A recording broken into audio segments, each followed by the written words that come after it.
período cambriano, que ocorreu entre 541 a 485 milhões de anos, é o período conhecido pela explosão da vida na Terra.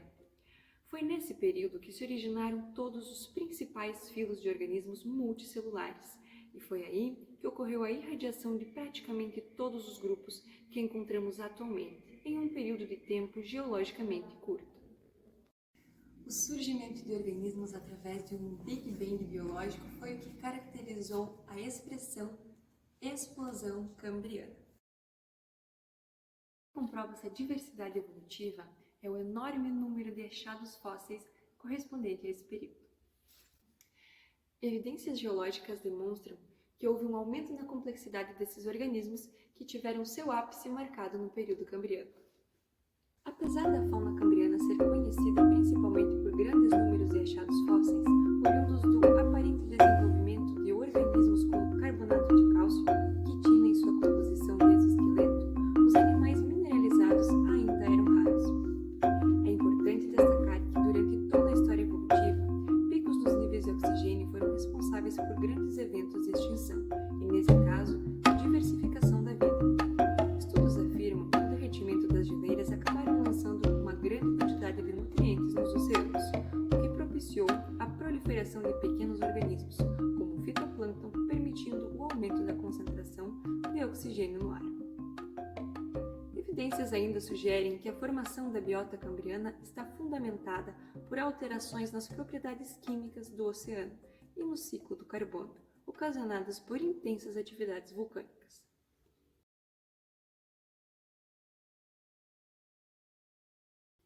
Sabemos que quando se fala de períodos geológicos, nos vem à mente muitas dúvidas. Com foco no período cambriano, iremos conversar com 2 professores que irão tratar dessa era de explosão de vida, trazendo questões de como isso ocorreu, de que forma isso influenciou nesse período e os reflexos que trouxeram para a nossa biodiversidade atual, e também algumas curiosidades acerca desse tema.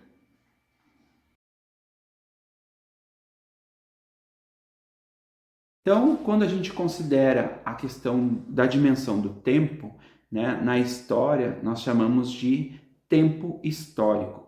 E na área ou na ciência, né, paleontologia e geologia, nós vamos chamar então de tempo geológico. E esse tempo geológico é justamente um tempo que transcorre, né, ou um tempo transcorrido desde a formação da Terra. E aí o que a gente considera dentro deste contexto? Que todos os eventos que ocorreram neste intervalo, eles também precisam ser registrados. E como é que eles vão ser registrados? Eles vão ser registrados por meio de rochas, por meio de fósseis.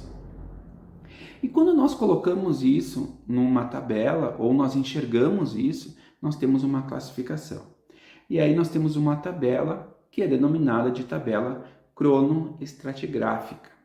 E essa tabela cronoestratigráfica, ela vai organizar de uma forma hierárquica, né, todos os momentos da Terra, ou todos os momentos da história da Terra.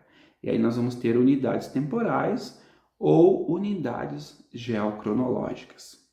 Quando nós pensamos essas unidades temporais geocronológicas, nós vamos chamar elas como? De que forma? Né? Vamos chamar de éons, eras, períodos, épocas e idades. E nós podemos exemplificar isso, né, aí para a nossa atualidade. Mas vamos pensar que cada momento recebe um nome específico, né? E justamente ao encontro disso, nós pensamos que hoje nós temos a época, que é o Holoceno, nós temos um período denominado de Quaternário, a era, que é o Cenozoico, e o éon, que é o Fanerozoico. Nos interessa aqui a era Paleozoica, com este período, então, cambriano, né, que é o tema deste documentário. Então, as condições, o relato que a gente tem, informações que a gente tem em relação a isso, é que o clima era considerado moderado, úmido, não tinha formação de gelo, de calotas polares, embora a gente tivesse aí um nível elevado de água. A questão da concentração de oxigênio era em níveis considerados então necessários Para quê? Para fomentar, então, o crescimento de estruturas mais complexas e todos os modos de vida que naquele período a gente encontrou. Tá? Outra questão importante é que o dióxido de carbono era cerca de 18 vezes maior do que nós temos hoje. Tá? Então, isso é uma questão importante, né, nós pensarmos já sobre as condições. Primeiro, nós temos que se situar em relação à questão do tempo, dessa tabela cronoestratigráfica. Depois, nós temos que pensar sobre essa questão das condições. E aí, como havia comentado com vocês, o que eu vou estar falando aqui agora é em relação aos artrópodes. Tá? E quando nós pensamos o Cambriano, aí o surgimento dos primeiros corpos segmentados. Então a gente tem aí a questão das conchas, a questão do esqueleto externo, notocorda, né? E isso de novo vai ao encontro e que a gente comece a relacionar essas informações em relação à disponibilidade de oxigênio, aí a presença de carbonato de cálcio. Tá? E falando especificamente dos artrópodes, né? Eles surgiram há mais de 1 bilhão de anos. E aí nós temos informações, né, nos mares do pré-cambriano. Passaram então por radiação evolutiva. Nós sabemos que os artrópodes têm aí este nome em função de ter pés articulados. Tem a presença então de exoesqueleto rígido, quitina, né, apêndices pareados. E quando a gente pensa essa questão do exoesqueleto rígido, isso é um potencial para mineralização, isso é um potencial aí importante também para ser estudado, como hoje se faz até então em relação aos artrópodes, por exemplo. Tá? E aí vamos pensar o seguinte: quem nós encontramos aí, quem nós vamos chamar ou destacar ou dar atenção? Os trilobitas. Os trilobitas, então, têm aí essa questão dessa característica que eu falei para vocês, do esqueleto rígido, né? Nós temos aí a questão da divisão do corpo em 3 partes, né? Com uma parte chamada de céfalo, um tórax segmentado e um pigídeo. Isso é característico dos trilobitas, da classe dos trilobitas. A gente tem aí também uma presença, ou possuem apêndices também, né? Isso é característico dos trilobitas. E eles sofreram muda, o que a gente conhece hoje, né? Denominado de ecdise. Em termos do Brasil, né? Nós temos várias formações marinhas, então conhecidas dos trilobitas, aí bacias, por exemplo, bacia do Paraná, do Parnaíba e do Amazonas. Então, assim, de uma forma sintetizada, de uma forma resumida, 3 grandes pontos importantes: considerarmos o tempo geológico, pensarmos quais eram as condições deste período cambriano e aí falar um pouco dos artrópodes também é importante quando a gente pensa sobre este período, assim denominado.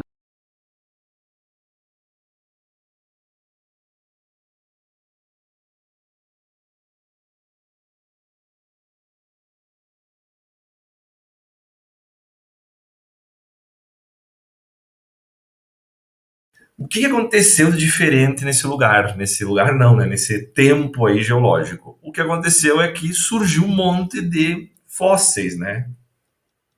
Como assim, professor? O pessoal foi lá, né? Os paleontólogos encontraram e sempre encontram uma diversidade enorme de fósseis neste período aí. O que se tinha? Então, assim, pessoal, você sabe que os fósseis, às vezes, surge um fóssil e muda toda a história evolutiva, às vezes, daquele organismo. Dá para se entender até a questão dos seres humanos, né? A gente acha que entendeu a história evolutiva humana e surge outro fóssil, pronto, tudo vai abaixo e aí tem uma nova história para contar. E isso é ótimo, é lindo, maravilhoso, porque é assim que a ciência funciona, né? Então, uma pergunta: quais os fatores que levaram à explosão de vida no Cambriano? Se discute muito essa questão aí. Nós temos fatores aqui que podem ser explicados. Então, assim, os fatores ambientais. O que explicaria? Gente, assim, ó, os fatores ambientais estão ligados ao oxigênio mais a questão da camada de ozônio. Então, assim, ó, nessa época a gente sabe que houve pode ter, né, ocorrido, né, sempre, não é com certeza, um aumento na concentração de oxigênio nos oceanos. Olha só o planeta aqui, pessoal. Vejam como ele era bem diferente, né? Basicamente, nós não tinha tantos continentes, nós tínhamos a América do Sul ali, unida com outros continentes, e tinha muito oceano, então a vida era basicamente oceânica. Nesse período aí, pessoal, o que aconteceu? A gente teve um aumento grandioso de oxigênio. E esse oxigênio grandioso nos oceanos permitiu o quê? Acredita-se, né? De acordo com os fatos que nós temos, que houve uma possibilidade de isso beneficiar os animais a se desenvolverem, enfim, evoluírem, principalmente naquele ele começa a receber mais oxigênio, isso permitiu algum tipo aí de desenvolvimento diferencial dos animais. Mas não só isso, né? Como também o oxigênio, pessoal. Lembra que o ozônio é O3, ó, o oxigênio é O2, o ozônio é O3. Então, se eu tenho oxigênio bastante na atmosfera, lá em cima na atmosfera, eu posso ter essa conversão aqui, né, de oxigênio para ozônio. Então, começou-se a ter também, devido a essa alta do oxigênio, a camada de ozônio, uma camada de ozônio que que amenizaria, né, a radiação ultravioleta de entrar no nosso planeta. E isso, como não tem uma radiação muito forte entrando no nosso planeta, permitiria que os animais não estivessem tão expostos a essa radiação e a evolução deles fosse permitida. As causas ecológicas estão principalmente relacionadas a quê? Os olhos, então, são características biológicas e que ecologicamente fez com que os animais ali tivessem vantagens evolutivas. Então, olhos, garras, estruturas para predação. Isso foi algo que pode ter levado a origem de alguns animais para eles se espalharem de vez, né, pelo planeta. Então, assim, gente, olhos, né, quanto mais complexo um olho, mais eu sinto o meu ambiente. Porque os nossos sentidos são basicamente para quê? Para a gente sentir o ambiente de diversas formas, né? Seja observando isso, formando imagens, não é o caso aqui desses animais, né? Eles tinham olhos mais primitivos, os estímulos químicos, né? Os olfativos, a audição, tudo para que eu consiga sentir o ambiente onde eu estou. Se eu sinto o ambiente onde eu estou, eu consigo predar mais fácil, eu consigo fugir do meu predador de forma mais fácil também. Isso é sinônimo de sobrevivência. Se eu sobrevivo, eu me reproduzo. Se eu me reproduzo, eu gero descendentes. E esses descendentes vão ter as minhas características genéticas. E é assim que a evolução, a seleção natural, a adaptação ao meio funciona, né? Então, os olhos, as garras, né, seja para defesa, seja para predação, e os olhos sejam para defesa, seja para predação, é um facilitador. Então, esse é um segundo fator possível do porquê que houve essa explosão aí de vida. E o último, pessoal, que é o desenvolvimento biológico, pode ser devido a alguma mudança no desenvolvimento embrionário das criaturas e esses genes ROX, né, que são genes envolvidos nessa questão do desenvolvimento embrionário. Basicamente são esses três, um desses três fatores ou eles combinados que levaram à explosão que existiu no Cambriano. Olha que legal. Aqui existe, às vezes, uma questão do criacionismo, né? O que acontece, pessoal, é que hoje nós sabemos que o pré-cambriano, que foi antes do cambriano, já tinha uma diversidade bem interessante de animais aí já. Então não surgiu do nada, né? Vocês sabem que quanto mais fósseis a gente encontra, mais informação a gente tem para contar essa história evolutiva dos animais, enfim, de qualquer outro organismo de forma mais interessante, né? Então aqui nós temos uma imagem de, né, uma paleoarte que representa as vidas que poderiam ter, né, antes do Cambriano. Isso é muito tempo atrás, né, gente? Então, por que que o Cambriano pode ter mais vida? Por que que a gente não tem uma explosão antes? Até a gente tem. Se vocês procurarem melhor, tem uma explosão que aconteceu antes do Cambriano também. Então, hoje a gente sabe que essa diversidade ela existiu já por um bom tempo. Só que a questão é que é muito mais fácil, pessoal, encontrar fósseis de bichos que têm carapaças, que têm estruturas duras, rígidas, do que só tem corpo mole. Então, corpo mole nunca é bom, né? Nem para gerar fósseis, nem para a vida de cada um. Então,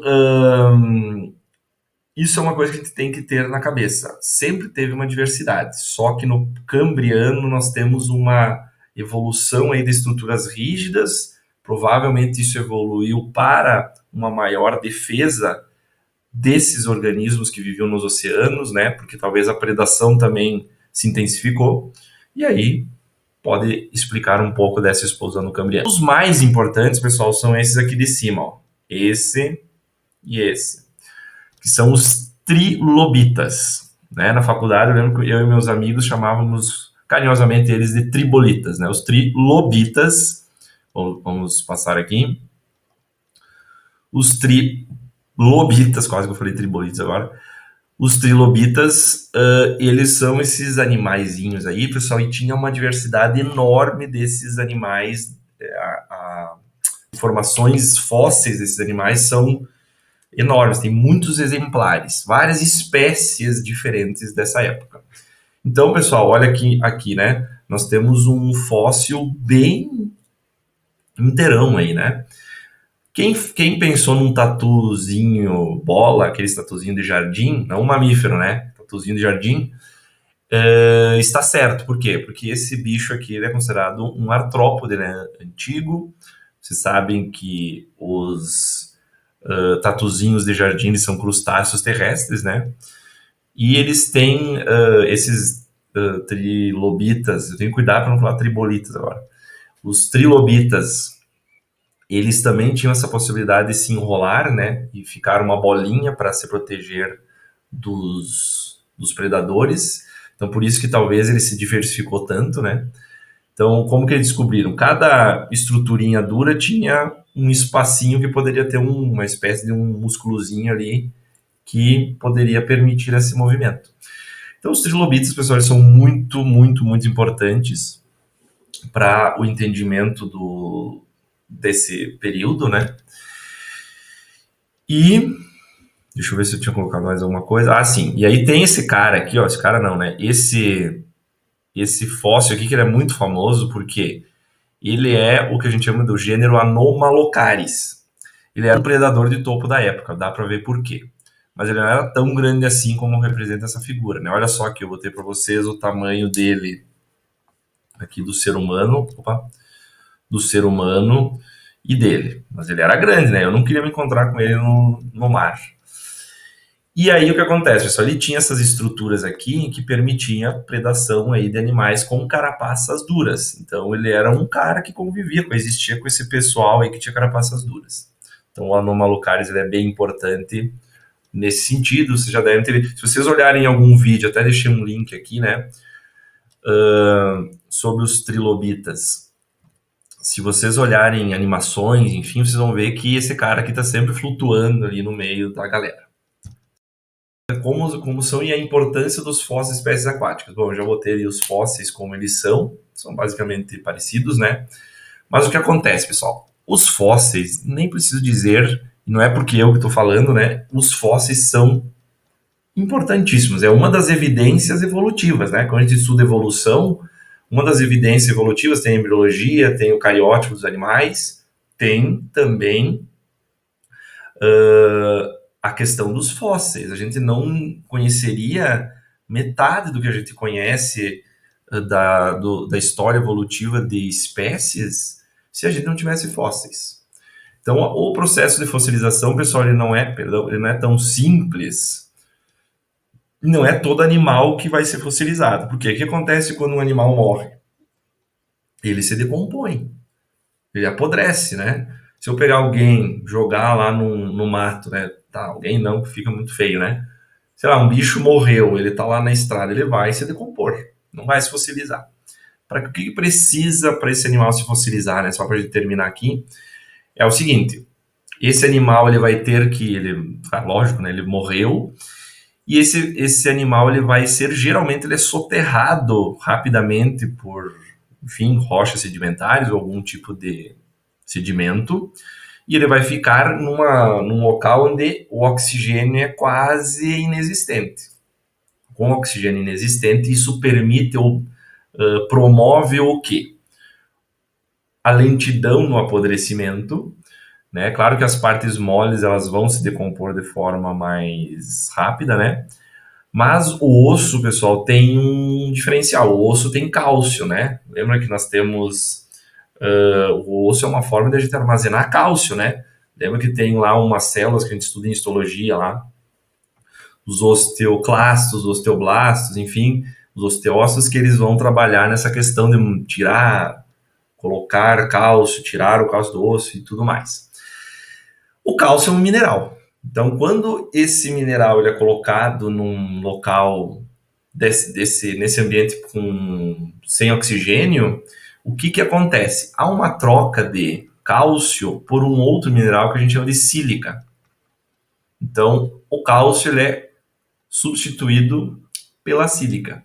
E a sílica é um mineral, é uma rocha. Então, isso vai acontecendo nos milhares de anos até que isso fica enterrado ali em camadas, né? Lembra que as camadas mais lá abaixo são as mais antigas, as de cima são mais recentes. E o que acontece? Esse esqueleto, ele vai ter lá uns paleontólogos da vida que encontram esses ossos muito tempo depois. Então, todo esqueleto que vocês já viram de dinossauros, que é o que a gente mais vê, que é o mais aparente, não é mais osso aquilo, pessoal. Aquilo lá virou uma rocha. Tanto que se você pega um osso comum, passa o dedo e passa depois o dedo num fóssil, você vê que é diferente a textura, tá? Então, quando eu falo de dinossauros, aqueles esqueletos, não é mais osso aquilo lá já é uma rocha e por isso que ficou milhares de anos aí até a gente encontrar. Assim, a partir das evidências fossilíferas do período cambriano, podemos ter um pouco da noção de como eram as espécies. Essa explosão de diversidade de vida possibilitou para nós, seres humanos, estarmos aqui, enquanto espécies, inseridas no mundo ecológico por meio da evolução. Uma vez que a Terra passou por várias mudanças climáticas e de períodos geológicos, a diversidade de organismos também reagiu a essas mudanças. Pois ao passo que novas espécies surgiram com melhores adaptações ambientais que as possibilitasse a reprodução, e assim passar adiante tais características, outras espécies foram extintas, pois não conseguiram se adaptar. Desta forma, a biodiversidade atual é resultado de milhões de anos de evolução.